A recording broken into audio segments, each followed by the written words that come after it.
우리 9장 보고 있는데요. 9장은 보면 볼수록 제자 훈련에 특화된 장 같습니다. 그래서 제자도 혹은 제자 훈련에 대해서 궁금하다 그러면 9장을 떠올리면 되겠습니다. 이제 9장 1절부터 6절까지는 실제로 전도 여행을 다녀왔죠. 그리고 예수님께서 주신 모든 귀신을 제어하고 병을 고치는 능력과 권위를 가지고 마을을 두루두루 돌아다니면서 곳곳에 복음을 전하며 병을 고치더라라고 6절에 그렇게 기록을 하고 있습니다. 아마 이쯤 되면 되게 신이 났을 것 같아요. 이번 주에 그 김기백 할아버지 그 할머니를 이제 잠깐 뵀는데 제가 그분을 잠깐 1시간가량 교제하고 돌아오다가 되게 마음이 낙심이 됐어요. 이게 나이가 들어서 예수 믿기가 정말 힘들구나. 찔러도 진짜 피 한 방울 안 나오겠구나. 씨도 안 먹히겠구나. 근데 그런 생각이 들어서 되게 절망적이더라고요. 아마 이런 제자들에게 주신 이런 권위를 가지고 마을을 돌아다니면서 정말 귀신을 쫓아내고 병도 고치고 그렇게 제가 사역을 하고 다녔으면 아마 신이 나서 난리가 났겠죠. 반대 이 경험을 하고 제가 돌아왔습니다. 근데 지금 제자들이 너무너무 신이 났겠죠. 거기다가 지난주에 오병이어 사건을 경험합니다. 1인분 정도 되는 이 떡 5개와 물고기 2마리로 거의 어림잡아 15,000에서 2만 명의 정도의 식사 문제를 해결하고요. 또 거기다가 17절에 보니까 먹고 배불렀더라. 그 남은 조각을 12바구니에 거두더라. 이런 놀라운 정말 말도 안 되는 경험을 합니다. 자, 이런 제자들을 데리고 이제 예수님께서 따로 시간을 갖습니다. 오늘은 무슨 시간이냐면 중간고사를 치르는 시간이에요. 시험 시간입니다. 오늘 본문을 통해서 우리가 지금 시험을 보는 거예요. 내일이 마침 수능이죠. 수능인데 오늘 제자들도 그동안 배우고 경험한 것을 토대로 시험을 치러요.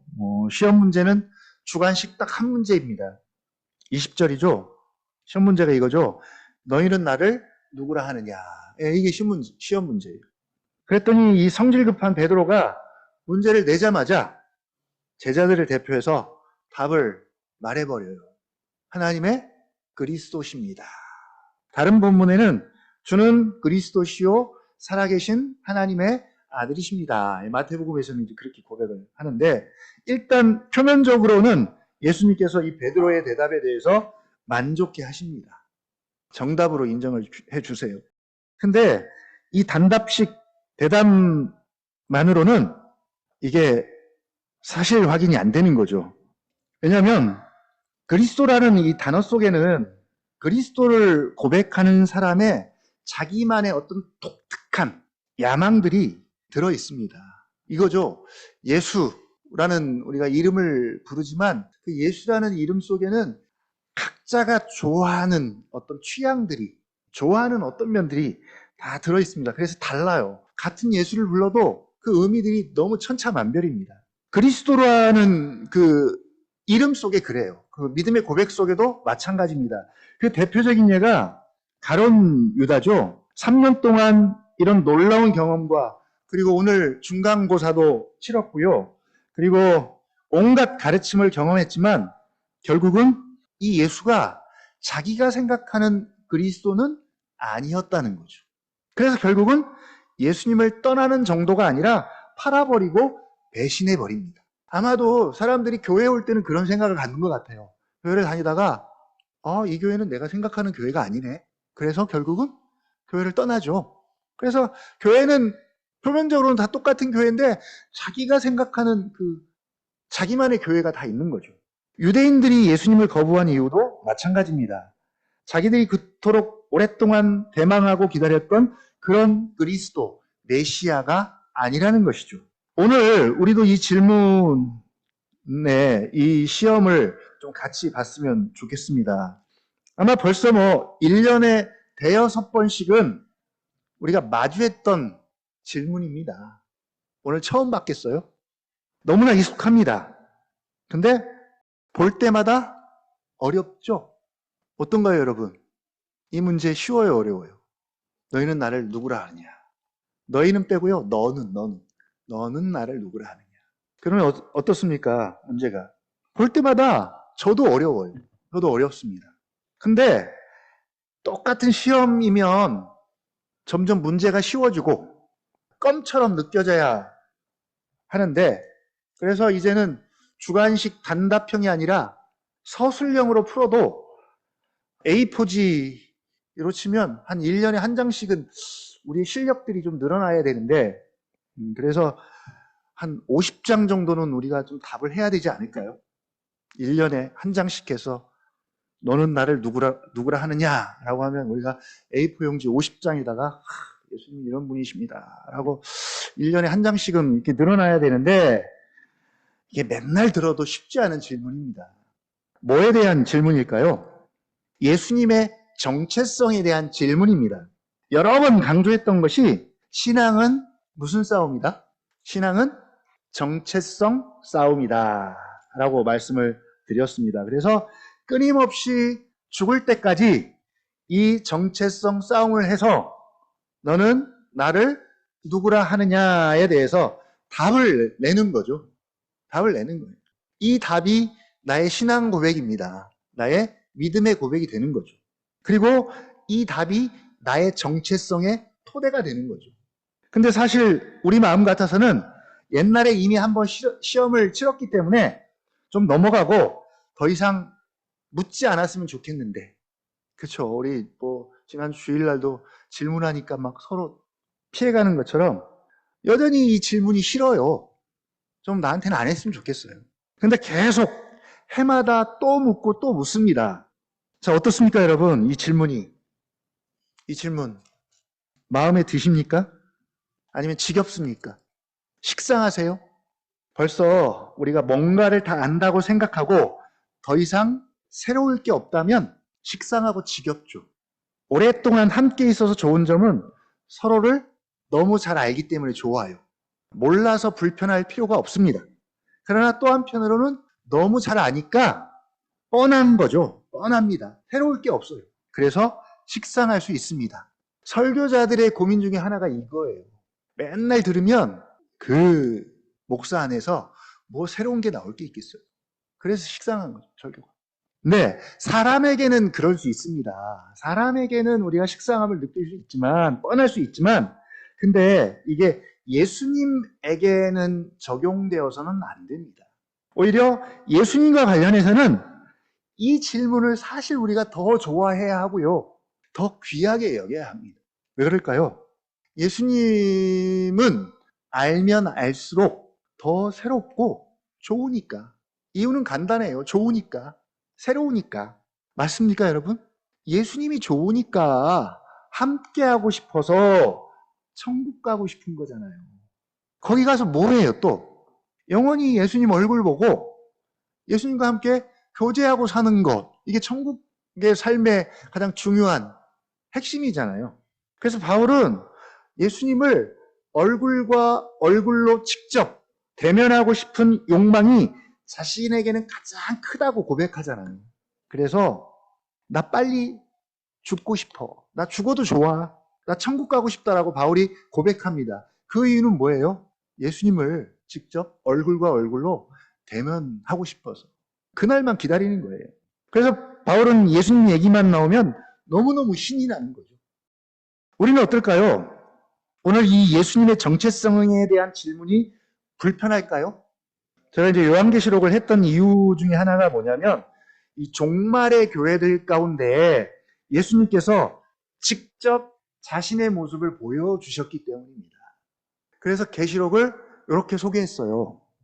종말의 복음서다 라고 말씀을 드린 이유가 그것입니다. 제자들 가운데도 귀신을 쫓아내고 광풍을 잠재우고 죽은 자를 살리고 온갖 병자들을 고치는 현장을 통해서 예수님이 어떤 분인지를 다 보여주시고, 그렇게 지금 질문해요. 너희는 나를 누구라 하느냐? 라고 질문하시는 것처럼 똑같이 계시록을 통해서 교회들 가운데 자신에 대해서 보여주신 다음에 우리에게 질문하는 거죠. 교회인 너희는 나를 누구라 하느냐? 교회인 너희는 나를 누구라 하느냐? 여러분, 뭐라고 답하시겠습니까? 뭐라고요? 오른손에 있는 7뼈를 붙잡고 7 금촛대를 거니시는 이이십니다. 지난주는요, 빌라델피아 교회 뭐라고 자신을 소개합니까? 거룩하고 진실하사 다윗의 열쇠를 가지신 이, 열면 닫을 사람이 없고 닫으면 열 사람이 없는 이시요. 다음 주 이제 돌아오는 주죠. 라오디게아 교회 뭐라고 말합니까? 아멘이시요. 충성되고 참된 증인이시요. 창조의 근본이신 이가 이르시되. 익숙하십니까? 낯설죠. 되게 낯설어요. 예수님이 자신의 모습을 우리에게 이렇게 보여주셨는데도 왜 이렇게 우리는 낯설죠? 되게 친근해야 되는데. 이런 의미들이 되게 익숙해져야 하고 실제로 내 삶 속에서 녹아져 있어야 하고 고백되어져야 할 주님의 모습입니다. 사실 교제한다는 것은 그런 거잖아요. 아, 이런 분이셨구나. 이런 분이지 라고 알고 아니까 더 의지하게 되고 더 찾게 되고 더 가까이 하게 되는 것. 이게 교제입니다. 그래서 진정한 교제가 이루어지면 교제 더 하고 싶을까요? 아니면 이제 좀 그만했으면 좋겠다라는 마음이 들까요? 교제가 더 왕성하게 이루어지면 더 교제하고 싶죠. 더 교제하고 싶고 더 가까이 하고 싶고. 자, 너희는 나를 누구라 하느냐에 대한 질문을 우리는 계속 받게 될 거예요. 죽을 때까지 받게 될 거예요. 또 우리 스스로에게도 자신이 그렇게 질문을 해야 합니다. 스스로도 해야 돼요. 그래서 시간이 갈수록 이 질문에 대해서 더 확신이 들고 더 풍성한 고백들을 할 수 있다면 이게 성장이고 자라감입니다. 다른 말로 말하면 성화이기도 하죠. 성화. 그러나 우리가 알고 우리가 믿는 예수 그리스도에 대한 신앙 고백이, 믿음의 고백이 우리 편에서는 진심일 수는 있어요. 그렇죠? 우리 기도 진심이시잖아요. 진심으로 합니다. 예배도 마찬가지예요. 그러나 내 편에서 진심일지라도 그리스도가 갖는 가장 중요한 본질적인 의미는 아닐 수도 있어요. 오늘 본문에도 그렇습니다. 예수님도 베드로의 고백을 인정을 해주세요. 그러나 그 고백 속에 그리스도로서 반드시 있어야 할 본질적인 의미는 빠져 있습니다. 그래서 진짜 그리스도가 뭔지를 예수님께서 채워 넣어 주십니다. 22절입니다. 22절 한번 같이 읽어보겠습니다. 22절 시작. 인자가 많은 고난을 받고 장로들과 대제사장들과 서기관들에게 버림받아 죽임을 당하고 제3일에 살아나야 하리라 하시고. 어떤 그리스도, 어떤 메시아라고요? 많은 고난을 받고 버림받아 죽임을 당하고 제3일에 살아나야 하리라. 그동안 그들이 경험하고 알았던 예수님과는 너무 낯설고 거리가 멀어요. 물론 이해하기도 어렵고요. 아직까지는 그래요. 그래서 예수님도 억지로 강제로 이해시키려고 하지 않습니다.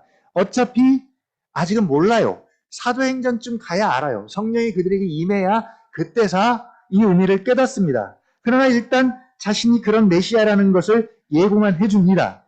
자, 그런 다음 오늘 가장 중요한 제자도에 대해서 말씀하시는데 역시 이 말씀도 우리가 수백 번도 더 들었던 말씀입니다. 어찌 보면 되게 불편한 말씀이에요. 23절만 한번 같이 읽어볼까요? 23절 시작. 또 우리에게 이르시되 아무든지 나를 따라오려거든 자기를 부인하고 날마다 제 십자가를 주고 나를 따를 것이니라. 예. 귀신 쫓아내고 병 고치고 오병이어 사건을 경험할 때만 해도 얼마나 감격스럽고 벅차오르고 어깨에 힘이 진짜 막 잔뜩 들어가 있습니다. 나름 예수님의 제자가 되어서 정말 예수님 따르기 참 잘했다 라는 확신과 생각이 들었는데 거기다가 갑자기 찬물을 끼얹는 말씀을 하십니다.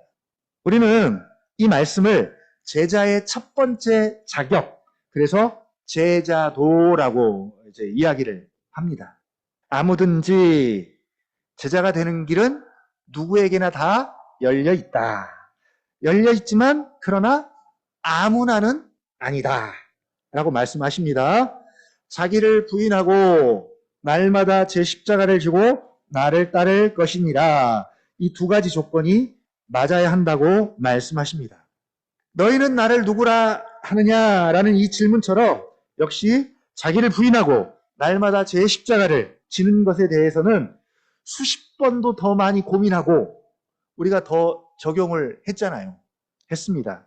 그런데 여전히 우리가 자기 부인에 대해서 자신이 없는 거죠. 왜 그럴까요? 왜 볼 때마다 우리 자기 부인이 이렇게 힘들까요? 이게 한 방에 한 번에 할 수 있는 것이 아니기 때문입니다. 이 신앙의 적용은 거의 대부분이 이거죠. 이미와 아직이라는 긴장감 속에 놓여져 있습니다. 시간적으로. 구원도 그렇잖아요. 이미 받았어요. 그러나 아직입니다. 또 생명, 하나님의 생명 이미 받았죠. 그러나 아직입니다. 그래서 계속 자라가야 하고 성장 속에 우리가 놓여 있습니다. 하나님 나라 이미 시작되었습니다. 그러나 아직입니다. 자기를 부인하는 것도 이미와 아직이라는 긴장감 속에서 계속 해야 할 제자의 기본기죠. 기본기. 운동선수들이 매일매일 훈련을 하는데 무슨 훈련해요? 기본기 합니다. 기본기. 그러니까 어제 했다고 해서 오늘 자기 부인이 다 됐느냐? 아니죠. 오늘 또 해야 합니다. 그래서 자기 부인이 어려워요. 어제는 또 쉽게 됐는데 어제는 정말 되게 쉽게 됐어요. 근데 오늘 하려고 하면 또 잘 안 돼요. 처음 예수 믿을 때 한 번에 한 방에 되면 좋은데 안 됩니다. 그도 그럴 것이 타락한 인간의 그 육체의 본성이 너무 강하기 때문이기도 하고요. 또 우리 안에 있는 죄성, 죄의 뿌리가 자기를 부인하는 쪽이 아니라 오히려 자기를 자랑하고 또 자기를 지나치게 사랑하고 자기를 드러내고 자기를 높이는 쪽으로 향하죠. 또 세상의 영향을 안 받을래야 안 받을 수가 없습니다. 우리 독서 모임에서도 계속 그 이야기 하잖아요. 저희 집사람이 그렇게 얘기했죠. 갔더니 계속 주식 얘기만 한다고. 주식 얘기. 그러면 자꾸 귀가 쏠긋해지고 주식하면 마치 막 엄청난 돈을 막 벌 것 같고 그런 마음이 생기는 것이죠. 세상이 돌아가는 방향은 자기 부인이 아니라 그 반대입니다. 자기 애를 추구하고요. 자기 만족과 자아 실현과 자기가 왕이 되고 주인이 되어야 한다는 그런 쪽으로 향합니다. 그래야 사람들은 그게 사람답게 사는 것이라고 그렇게 생각하는 것이죠. 그런 시대에 살아갑니다. 그래서 자기 부인과는 거리가 먼 세상과 우리의 타락한 본성 속에서 자기 부인하는 것은 너무나 힘들어요. 어렵습니다. 자, 그러면 자기를 부인하는 것은 도대체 뭘까요? 자기를 부인하는 것. 자, 이 자기 부인, 우리 이미 베드로를 통해서 자기 부인이 뭔지를 이미 경험을 했어요. 5장이죠. 베드로가 어부입니다. 어떻게 보면 전문인이죠. 한평생 고기를 잡았기 때문에 고기 잡는 것에는 나름 자기만의 지식과 경험과 노하우가 있는 사람이었습니다. 그런 베드로조차도 밤새 수고를 했지만 아무것도 잡지 못할 때가 있었습니다. 한마디로 고기 잡는 것이 만만치가 않습니다. 자, 그럼 베드로에게 예수님이 말씀하시는 거죠. 깊은 데로 가서 그물을 내려 고기를 잡으라. 만약에 제가 전문 어부였다면 아마 여러분이 전문 어부였다면 이 말씀에 대해서 어떻게 반응했을까요? 베드로가 듣기에는 얼마나 비상식적인 말일까요? 원래 자연성에서는 낮에 깊은 곳에 고기가 없어요. 그래서 어부들은 오랜 경험과 노하우와 지식을 통해서 이건 다 상식적으로 알고 있는 내용들입니다. 그런데 갑자기 깊은 데로 가서 그물을 내려라고 말씀하시는 거죠. 어떻게 할까요, 여러분? 이 선생님의 말을 듣기 위해서는 자신이 알고 있고 믿고 있던 모든 지식과 경험과 노하우와 이런 것들 다 내려놔야 됩니다. 내려놔야 돼요. 여기서 자기라는 말은 자기가 알고 있고 쌓아둔 모든 지식들, 경험들, 그 지식과 경험에 의해 형성된 믿음들, 혹은 뭐 자존심일 수도 있고요. 소유들일 수도 있습니다. 다 포함해서 자기입니다. 이걸 부인하기가 쉬울까요? 이건 쉽고 어려움의 문제가 아니라 가능과 불가능의 문제입니다. 그래서 불가능합니다. 불가능. 그래서 예수님을 자기 마음대로 선택해서 믿는 것이 불가능한 것과 같습니다. 애시당초 자기 부인이 안 되면 예수님을 믿는 것이 불가능합니다. 그러니까 이건 단지 성도 중에서 제자가 될 것인가 말 것인가를 묻는 그런 질문이 아니라는 것이죠. 자기 부인 없이는 예수님을 믿고 예수님의 길을 가는 것이 절대로 이건 불가능합니다. 불가능해요. 자, 일단 베드로가 자기를 부인합니다. 자기의 경험과 지식과 10주년 동안 쌓은 모든 노하우와 자신의 자존심을 모두 뒤로 하고 예수님의 말씀에 따라서 깊은 곳에 그물을 내립니다. 그랬더니 만선의 기쁨을 맛보죠. 그리고 반응이 뭐예요? 주여, 나를 떠나소서. 나는 죄인입니다. 예수님이 이제 단지 선생이 아니라 하나님이심을 알고 자신의 존재를 예수님 앞에서 고백을 합니다. 바로 자기 부인의 결과예요. 자기 부인의 결과입니다. 누가는 이런 사람을 어떤 사람이라고 소개해요? 가난한 자다. 가난한 자라고 소개합니다. 예수님이 오신 목적을 4장에서 이렇게 소개하죠. 주의 성령이 내게 임하셨으니 이는 가난한 자에게 복음을 전하게 하시려고. 가난한 자가 어떤 자입니까? 자기를 부인하는 자입니다. 가난한 자들은 자신에게는 자신을 구원할 만한 아무런 능력이 자신에게 없음을 아는 자들이에요. 그래서 주님을 찾습니다. 주님 앞에 나와서 오로지 무엇으로? 주님의 은혜와 긍휼과 자비를 구하는 거죠. 병든 자들이 그래서 예수님 앞에 나와서 고침을 받았던 이유입니다. 그래서 평생 은혜와 긍휼과 자비를 구하는, 마치 광야에서 하루하루 하늘에서 내리는 만나를 먹고 사는 삶을 사는 사람들, 바로 가난한 자들이에요. 그런데 실상은 이런 삶이 좋냐고요? 이런 삶이 좋습니까? 하루하루 내일을 장담할 수 없는 이런 삶이 과연 좋을까요? 우리 지난주 설교 나그네의 삶이 좋을까요? 차라리 은혜와 긍휼과 자비가 아니라 뭘로요? 내가 가진 소유와 지식과 재능으로 더 안정되고 더 확보되고 더 장담할 수 있는 그런 삶을 사는 것이 또 행복이죠. 이게 세상이 가는 길이잖아요. 그래서 예수님이 들어갈 자리가 없습니다. 자기를 부인하는 것은 곧 가난한 자로 살겠다는 의미예요.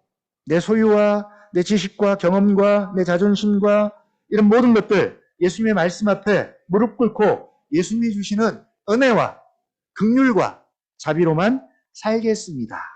살되 어떻게 해요? 계속 그렇게 살겠습니다. 그래서 오직 은혜잖아요. 종교개혁의 모두. 오직 은혜. 그래서 자기 부인한 베드로를 예수님께서 초청하시죠. 이제는 내 배에 올라타라. 그래서 베드로가 예수님의 배에 올라탑니다. 자기 배 버리고. 그래서 배를 버렸다라고 그렇게 표현했죠. 자기 배 버리고 이제 예수님의 배에 올라타서 예수님과 같이 항해를 합니다. 이게 제자의 길이죠. 그러면 베드로가 계속 자기 부인이 잘 되고 가난한 자로 예수님을 계속 따라갈까요? 그리고 누가복음을 보면 따라갔나요? 예, 중간에 가면 실패하고 넘어지잖아요. 넘어집니다. 자, 지난주 전도여행 떠나는데 예수님이 뭐라고 말씀하시냐면 여행을 위하여 아무것도 가지지 말라. 지팡이나 배낭이나 양식이나 돈이나 두벌옷이나 뭐 이런 것도 가지지 말라. 이거 뭡니까 이거?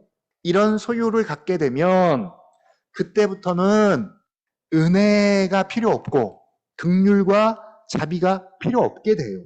구할 필요가 없습니다. 지팡이나 배낭이나 양식이나 돈이나 두벌옷 의지해서 살기 때문에 은혜, 긍휼, 자비 따위는 필요 없습니다. 굳이. 뭐예요? 가난한 자가 아닌 거죠. 제자가 되는 것도 제자로서 어떤 삶을 살아가는 것도 계속 다 자기 부인과 가난한 마음이어야 하는데, 시작은 그렇게 잘했는데 갑자기 어느 순간에 소유가 들어오고 지팡이나 배낭이나 양식이나 돈이나 이런 것들이 들어와서 이런 것들이 믿음에 섞이고 은혜에 섞이고 이렇게 섞이게 되면 결국은 예수님을 따르고 제자가 된다는 것이 무엇을 위한 것이 되냐면, 세상 말로 말하면 성공지향적인 방향으로 흘러가는 것이죠. 그래서 교회가 세속화된다는 이야기가 바로 이런 것입니다. 당장 예수님은 그리스도로서, 메시아로서 자신이 걸어가야 할 길을 22절로 소개하고 있는데, 22절 뭐죠? 많은 고난을 받고 장로들에게 버림받되고 죽임을 당해야 하는 고난의 길을 가야 하는데, 지금까지 제자들이 경험한 예수님의 길은 어떤 길입니까? 이런 길이 아니에요. 그래서 예수님이 이미 여행을 위해서 아무것도 가지지 말라, 오직 주님의 말씀과 권위에 의존하라, 가난해야 한다 라고 말씀하시는 것이죠. 그리고 덧붙여서 자기 부인해야 한다라고 확실하게 제자의 자격에 도장을 찍어버렸습니다. 이건 더 이상 타협을 하면 안 돼요. 그리고 또 한 가지 첨부로 하죠. 날마다입니다. 날마다 제 십자가를 지고 나를 따를 것이니라. 우리가 보통 십자가를 이렇게 표현하는 것 같아요. 자기 십자가를 지라 그랬더니 나를 힘들게 하는 것들, 그러나 내가 어쩔 수 없이 감당해야 할 것들을 이제 보통 십자가로 이야기하더라고요. 예를 들면 우리 며느리들의 십자가는 뭐예요? 며느리들의 십자가, 시자 붙은 것들은 다 십자가죠. 시어머니부터 시자들은 다 십자가. 며느리들은 보통 다 그렇게 자기 십자가를 이야기하면 시자 들어간 분들을 다 십자가라고 이야기해요. 아니면 자기를 고통스럽게 하는 것들, 가정이면 가정, 직장이면 직장, 아니면 아내 입장에서는 뭐예요? 말 지독히 안 듣는 남편이 자기 십자가고, 자식들이 십자가고, 그쵸? 거의 다 그렇게 표현을 하더라고. 맞나요? 여러분의 십자가는 뭡니까? 일단 십자가는 고난의 상징이에요. 고난입니다. 예수님을 따르는 데에는 필연적으로 고난이 뒤따릅니다. 21절이 그렇잖아요. 근데 여기서의 십자가는 어떤 십자가냐면, 일단 자기를 부인하게 되면 거기에 걸맞는 어떤 십자가가 있지 않겠어요? 자기를 부인하게 되면 거기에 따라오는 십자가가 있어요. 고난들이 있습니다. 당장 아무것도 안 가지면 얼마나 불편해요. 여행을 위해서 아무것도 안 가져가면 당장 현실적으로 얼마나 불편하겠어요. 자기를 부인하면 잘 되는 게 아니라 고난이 옵니다. 불편함이 올 수도 있고요. 어려움이 올 수도 있고요. 그래서 그 모든 것을 그냥 고통과 고난이라고 그냥 퉁쳐서 이야기하는 거죠. 반대로 자기를 부인하지 않으면 세상과 같은 길, 같은 방향으로 가면 굳이 십자가를 지지 않아도 돼요. 가난하지 않아도 됩니다. 사람들은 이걸 형통이라고 그렇게 얘기해요. 십자가 없는 형통. 어느 길이 좋게 보일까요? 보나마나죠. 그럼에도 불구하고 우리가 왜 주님의 길을 가려고 하나요? 왜 십자가의 길을 가려고 할까요? 왜 예수의 길을 가려고 할까요? 예수의 길은 22절인데 많은 고난을 받고 버림받고 죽임을 당해야 하는데 왜 예수의 길을 가려고 하고, 왜 은총이는 어린 은총이가 믿음의 길을 가려고 할까요? 고난의 길인데 왜 우리가 이렇게 불편한 말씀 앞에 서야 합니까? 바로 우리가 알고 있는 예수님의 정체성 때문입니다. 우리가 믿고 있는 예수님의 정체성 때문에 그렇습니다. 너희는 나를 누구라 하느냐? 라는 이 질문에 대해서 우리가 충분히 답을 할 수 있고 확신하기 때문에, 우리가 이미 답을 가지고 있기 때문에 불편하지만 기꺼이 자기를 부인하고 날마다 제 십자가를 지면서 예수의 길을, 고난의 길을 가려고 하는 것이죠. 그래서 우리가 이게 모인 거예요. 그래서 교회로 모인 겁니다. 물론 아직 완전하지는 못합니다. 여전히 자기 부인을 더 해야 하고요. 해야 합니다. 날마다 제 십자가를 지고 우리가 따라가야 합니다. 필요합니다. 계속 가야 합니다. 오늘 우리에게 주시는 이 말씀 기억하면서 정말 자기 부인도 어렵고 또 날마다 제 십자가를 지고 가는 것도 어렵지만 이미 예수님이 그렇게 하셨고요. 우리의 본이 되셨고요. 또 우리에게는 그렇게 할 수 있는 많은 장치들을 허락하셨습니다. 그 가장 좋은 게 뭐예요? 보혜사 성령님. 성령님을 우리에게 보내주셨고요. 성령님과 함께 우리가 그 길을 갈 수 있도록 하셨고요. 또 무엇을 우리에게 허락하셨습니까? 교회 공동체를 허락하셨습니다. 혼자 가는 것이 아니라 같이 함께 가는 거죠. 같이 함께 갑니다. 같이 함께 이 길을 걷게 하셨습니다. 그래서 서로 세워주고 서로 격려해주고 우리가 참 격려도 필요하고요. 또 서로 세워줌도 필요하고요. 또 때로는 앞에서 이끌어줘야 됩니다. 또 뒤에서는요. 밀어주기도 하고요. 그렇게 하면서 함께 세워져가는 예수님의 온전한 제자가 공동체가 될 수 있기를 위해서 이 시간 함께 잠깐 말씀 붙잡고 기도하는 시간 갖겠습니다.